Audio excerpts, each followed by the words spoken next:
নমস্কার বন্ধুরা, কেমন আছেন সবাই? আশা করি ভালো আছেন। আজকে আপনাদের বানিয়ে দেখাবো ছাতুর শরবত। বাইরে প্রচণ্ড গরম, তাই জন্য আমি বানিয়ে ফেললাম ছাতুর শরবত। সকালে জলখাবারে এটা খাওয়া যায়। দেখুন তাহলে কী কী নিয়েছি দেখে নেওয়া যায়।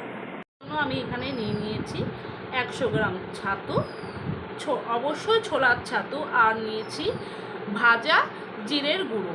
এই জিরের গুঁড়োটা ভাজার জন্য আমি শুকনো খোলায় ভেজে বেটে নিয়েছি। আর নিয়েছি পেঁয়াজ, কাঁচা লঙ্কা, আর একটা লেবু, আর নিয়েছি বিট লবণ। আমি একটা স্টিলের বাটি নিয়েছি। এবার আমি ছাতুগুলো এর মধ্যে ঢেলে দেব।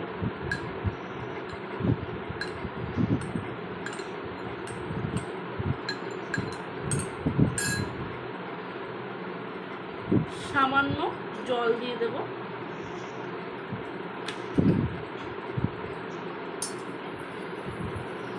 ভালো করে এইভাবে মিশিয়ে নেব যাতে কোনো দানা না থাকে। আবার অল্প অল্প করে জল দিয়ে দেব। আমি এখানে ঠান্ডা জল ব্যবহার করছি। আমি ভালো করে ছাতুটাকে মিশিয়ে নিয়েছি, একটাও ভিতরে কোনো দানা নেই।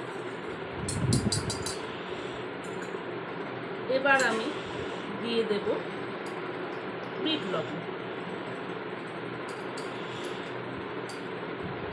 আমি এখানে 2 চামচ বিট লবণ ব্যবহার করলাম।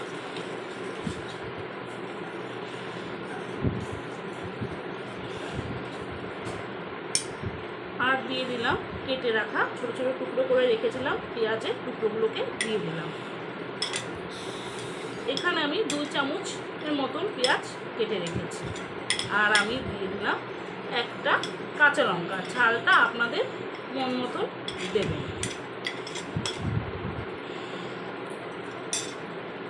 আর দিয়ে দিলাম পাতিলেবু।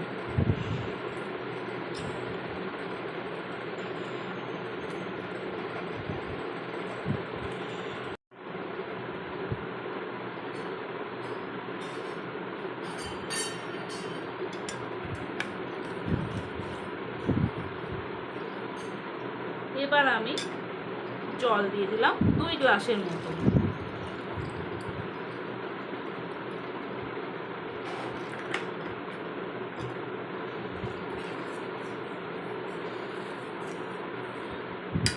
এবার আমি ভাজা জিরের গুঁড়োটাকে দিয়ে দেব।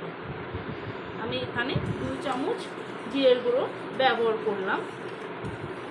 ভালো করে মিশিয়ে নেব। আমার মিশানো হয়ে গেছে। আমি 2 গ্লাসে ঢেলে নেব।